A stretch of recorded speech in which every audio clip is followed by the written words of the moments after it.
আপনি অনেক কিছু ভুল করেছেন, ওটা কোনো সমস্যা না, কিন্তু এখন যদি আপনি নতুন করে ভুল করেন তাহলে কিন্তু আপনি অনেক বেশি পিছিয়ে যাবেন, নতুন করে আর কোনো সময় পাবেন না। মানুষ ভুল করে, এটা কোনো সমস্যা না। ভুল থেকে মানুষ শিখে, ভুল থেকে মানুষের অভিজ্ঞতা হয়, যাতে নেক্সটে পরবর্তীতে এই ভুলগুলো যাতে না হয়। তো আমি আসসালামু আলাইকুম, আশা করি সবাই ভালো আছেন। আজকে খুব গুরুত্ব বিষয়ে একটি মোটিভেশনাল কথা বলবো, সেটি হচ্ছে আপনি পড়ালেখা ভালো করে করেননি, আফসোসটি যদি আপনার সত্যি থাকে, তাহলে পড়াশোনা ভালোভাবে করেননি, অথবা পড়ালেখা করবেন এরকম সাপোর্ট পান নাই, ফিনান্সিয়াল প্রবলেম বা যে কোনো কারণে আপনার সঠিকভাবে পড়ালেখা করেন নাই, বা গ্রাজুয়েশন কমপ্লিট করতে পারেন নাই, বা ভালো যা প্রতিষ্ঠানে পড়ালেখা করার মতো অ্যাবিলিটি আপনার ছিল না। তো এই কষ্ট না পেয়ে এখন যে পজিশনে আছেন, যে সিচুয়েশনে আছেন, এখন যেটি করছেন সেটি ভালো করে করুন না। ওই আফসোস করে তো লাভ নেই। আপনি পড়ালেখা করেন নাই ভালো মতো, ইটস ওকে, নো প্রবলেম। কিন্তু এখন যেটি আপনি করছেন, সে ধরেন আপনি একটি জবই সার্চ করতেছেন, আপনার একটি জবের প্রয়োজন, চাকরির প্রয়োজন, সেটি আপনি কতটা ইম্পর্টেন্ট মনে করছেন, কতটা গুরুত্ব সহকারে করছেন। আপনি অতীতে যা করেছেন তার জন্য আপনি কোনোভাবেই দুঃখ পায় না, মানে কোনোভাবেই অতীতের কথা চিন্তা ভাবনা করে নিজেকে পিছিয়ে রাখেন না। কোনো কারণে আপনি পিছিয়ে গেছেন, হোক সেটা ব্যবসার কারণে আপনি ব্যবসায়ী ধরা গিয়েছেন, হোক যেটা আপনার হচ্ছে সঠিক গাইডলাইনের কারণে আপনি বিজনেস অথবা পড়ালেখায় ভালো করতে পারেন, এটা কোনো সমস্যা না। সমস্যা হচ্ছে এখন আপনি যে পজিশনে আছেন, এখন যেটি নিয়ে আপনি চিন্তা করছেন, সেটি ভালোভাবে করুন। আপনার চাকরি লাগবে, চাকরি করবেন, কিন্তু চাকরি কই করবেন খুঁজে পাচ্ছেন না, এটা ভালোভাবে সার্চ করুন। কেউ বা কারা তো চাকরির জন্য অ্যাপ্লাই করছে, চাকরি তাদের হচ্ছে, তারা যদি মানে জব পায়, তারা যদি চাকরির জন্য অ্যাপ্লাই করতে পারে, তারা যদি চাকরি খুঁজে পায়, তারা যদি চাকরিতে জয়েন করতে পারে, আপনি কেন পারতেছেন না? আপনি এটার জন্য চেষ্টা করুন। এখানে আপনার দুর্বলতা কেন? আচ্ছা গেল, কেউ হয়তো বা বিজনেস করতে চাচ্ছেন, কেউ হয়তো বা ফার্ম করতে চাচ্ছেন, এখনো শুরু করেনি, শুরু করে দিন। বা শুরু করছেন, এটা ভালোভাবে করুন, এটা মনোযোগ দেন, 24 ঘন্টা এই খেয়ালে থাকেন, সবকিছুই করবেন। পাশাপাশি আপনার যে ইনকাম সোর্স, যেটা আপনার এখন আপনার যে ইনকাম সোর্সটা আছে, সেটাতে আপনি 100% মনোযোগ দেন।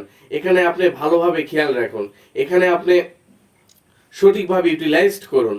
এখানে আর কোনো রকম অজুহাত দেন না, যেমন করে আপনি অতীতে করেছেন। অতীতের যে ভুলগুলোর কারণে আপনি পিছিয়ে গেছেন, নতুন করে আর কোনো ভুল করেন না।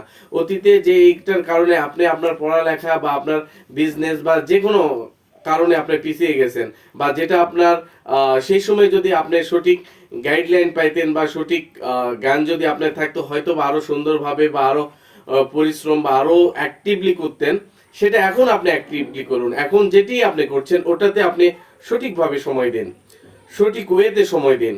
আপনি জব সার্চ করছেন, কিভাবে জব সার্চ করলে, কাদের সঙ্গে কমিউনিকেশন করলে, কোথায় গিয়ে যোগাযোগ করলে আপনার জব হবে, কোন কাগজপত্রগুলো থাকলে, কিভাবে কথা বললে, কিভাবে ইন্টারভিউ দিলে, কোন বিষয়গুলো নিয়ে স্টাডি করলে আপনার জবটা তাড়াতাড়ি হবে, সেই বিষয়গুলো আপনি ভালোভাবে খেয়াল করুন, ওই বিষয়গুলো ভালোভাবে স্টাডি করুন, ওই বিষয়গুলো নিয়ে, সেসব বিষয় নিয়ে ঘাটাঘাটি করুন। এখন আর কোনোভাবেই ফাঁকিবাজি করবেন না, এখন খুব গুরুত্ব সহকারে নিজেকে সময় দিন। কে কি বলল, কে কি করতেছে, এসবে খেয়াল করেন না। বন্ধু বান্ধবের আড্ডা বা অযথা মুভি দেখে বা সোশ্যাল মিডিয়াতে সময় অপচয় করবেন না, তাহলে আরো বেশি পিছিয়ে যাবেন। অতীত মূলত হচ্ছে কথা এটাই, যে আপনি এখন যেটাই যেটাই করছেন, যেটা নিয়ে ভাবছেন, ওটা গুরুত্ব সহকারে শুরু করে দেন। কারণ প্রত্যেকটা কাজই অনেক বেশি ইম্পর্টেন্ট। আপনার আশেপাশে যা কিছু আছে দেখছেন, প্রত্যেকটা মানুষ কেউ না কোনো কাজে ব্যস্ততা আছে, প্রত্যেকটা মানুষ কোনো না কোনো কর্মের মধ্যে আছে। যে সঠিকভাবে, সঠিক নিয়মে, সঠিক পদ্ধতিতে কাজ করছে, সে কিন্তু খুব তাড়াতাড়ি বা ভালো পর্যায়ে চলে যাচ্ছে, তার ইনকাম সোর্সটা ভালো হচ্ছে। কিন্তু যে একটুখানি মানে অলসতার মাধ্যমে আজ না কাল বা যে কোনো ভাবে সময় অপচয় করছে, তার সময় কিন্তু ঠিকই চলে যাচ্ছে, অন্যান্য অনেক ছোট কাজ দিয়েও অগ্রসর হচ্ছে। তো এখন কথা হচ্ছে, আপনি আপনার সময়টাকে, আপনার কাজকে, আপনার মেধাকে এই মুহূর্তে যতটুকুই আছে ওটাকে আপনি অনেক গুরুত্ব সহকারে দেখুন। এবং এখানে আপনি সময় দেন, শ্রম দেন। আগের কথা, অতীতের কথাকে গুরুত্ব না দিয়ে বর্তমান এবং ভবিষ্যৎ নিয়ে ভাবুন, ইনশাল্লাহ ভালো কিছু করবেন। আমি আবারও বলছি, অতীতে আপনার ভুল ছিল যে আপনি হয়তো বা পড়ালেখা করতে পারেন নাই, অথবা পড়ালেখা করার সুযোগ ছিল, নিজে কোনো কারণে করেন নাই, নিজেরও ভুল থাকতে পারে, এটা কোনো প্রবলেম না। এখন যদি আপনি নতুন করে প্রবলেম তৈরি করেন, তাহলে এটাই হচ্ছে মেন সমস্যা। এখন যেটি আপনি করছেন সেটিকে আজকের পর থেকে গুরুত্ব দিন, শুরু করে দেন। আপনি যেটা করতে চাচ্ছেন আর একজন সেটা অনেক ভালো করছে, উনি কিভাবে ভালো করছেন ওই দিকটা সময় দেন, ওনাকে নিয়ে স্টাডি করুন যে উনি এই পর্যায়ে কিভাবে আসলো, কিভাবে কি হয়েছে। ওনার মতো আরো 10 জনকে নিয়ে আপনি লিস্ট করুন তারা কিভাবে কি করছে।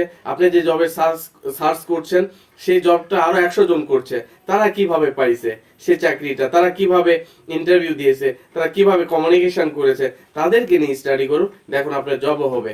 আপনি যে বিজনেস করতে চাচ্ছেন সেই বিজনেসটা আরো 200 জন করছে, তারা কিভাবে এই বিজনেস করে অগ্রসর হয়েছে, তারা কিভাবে ব্যবসায়ীতে সাকসেসফুল হয়েছে সেই বিজনেসে, তাদেরকে নিয়ে আপনি থিসিস করুন, তাদেরকে নিয়ে স্টাডি করুন, ওরা কিভাবে বিজনেস করে সঠিক পর্যায়ে পৌঁছে গেল, সাকসেসফুল হলো, সাকসেস হয়েছেন কিভাবে, তাদেরকে নিয়ে একটু ঘাটাঘাটি করুন। দেখুন, অযথা সময় যদি আপনি নষ্ট না করে, অতীতের কথা না ভেবে নিজেকে সময় দেন, নিজে কিভাবে নিজের কাজটাকে মূল্যায়ন দেন, হোক সেটা ছোট কাজ। মনে করছেন হয়তো ভাই এই কাজ করে আসলেও লাভ হবে কিনা, ভাই আপনি যে কাজটা করছেন সেই কাজে আপনার লাভ হবে কি হবে না এই চিন্তা করার সময় নেই। কে কি বললো, কেউ হয়তো নেগেটিভ থিং আপনাকে দিচ্ছে, এটা আপনি কেন চিন্তা করতেছেন? আপনি যে কাজটা করতে চাচ্ছেন, কেউ না কেউ তো এই কাজে অনেক ভালো করছে, সে যদি পারে আপনি কেন পারবেন না? আমাদের মানুষের মেনটা হচ্ছে মাইন্ড সেট আপ যদি আপনার ভালো হয়, আপনার ভিতর যদি কনফিডেন্স থাকে, অবশ্যই আপনি ভালো পারবেন। আর আপনি যদি একটা রানিং বিজনেস অনেক ভালো পজিশনে আছেন, সেখানে যদি আপনার কনফিডেন্স লেভেল যদি লো হয়ে যায়, আপনার মাইন্ড সেট আপ যদি ভালো না থাকে, তাহলে দেখবেন আপনি আস্তে আস্তে মানে আস্তে আস্তে নর্মাল হয়ে যাবেন, আস্তে আস্তে মানে আপনি সেখানে লোকসান দেখতে পাবেন। আর যদি আপনার প্রত্যেকটা, আপনার ভালো পজিশনে আছেন, আরো ভালো কিভাবে করবেন, আরো কিভাবে ইনকাম সোর্স বাড়াবেন, আরো কিভাবে কমিউনিকেশন, আরো আপনার আপনার মেধাটাকে আরো কাজে লাগিয়ে কিভাবে আপনার প্রোডাক্ট বা আপনার বিজনেসকে আরো মানুষের মধ্যে ছড়ায় যে কিভাবে মার্কেটিং করবেন, মানে যে কোনো ভাবে আপনাকে ফোকাস করতে হবে নিজেকে, এটা নিয়ে আপনাকে স্টাডি করতে হবে। আর যদি রানিং বিজনেসও, যেটা বলছিলাম যে আপনি ভালো পর্যায়ে আছে কিন্তু ওটা নিয়ে যদি আপনি মনে যদি করেন যে না আমি ভালো পজিশনে আছি, আমাকে নিয়ে আর তো টেনশন নেই, দেখবেন যে একটা ধীরে ধীরে আপনার বিজনেসটা একটা সময় লো হয়ে যাবে। তো পরিশেষে এটাই বলতে চাচ্ছি যে আপনাকে শুরু করতে হবে, আপনার বিজনেস হোক, আপনার জব হোক, আপনার ফার্মিং হোক, যে কোনো কাজ বা কৃষি খাত হোক, আপনি এখনই শুরু করুন, আপনি আপনার মতো শুরু করুন, ইভেন সেটা নিয়ে স্টাডি করুন এবং পূর্বের ভুলগুলোকে সংশোধন করে নতুনভাবে সময় নষ্ট না করে নিজের প্রতি কনফিডেন্স বাড়ায় এনার্জি নিয়ে কাজ শুরু করুন, ইনশাল্লাহ সাকসেস হবেন। তো ধন্যবাদ সবাইকে।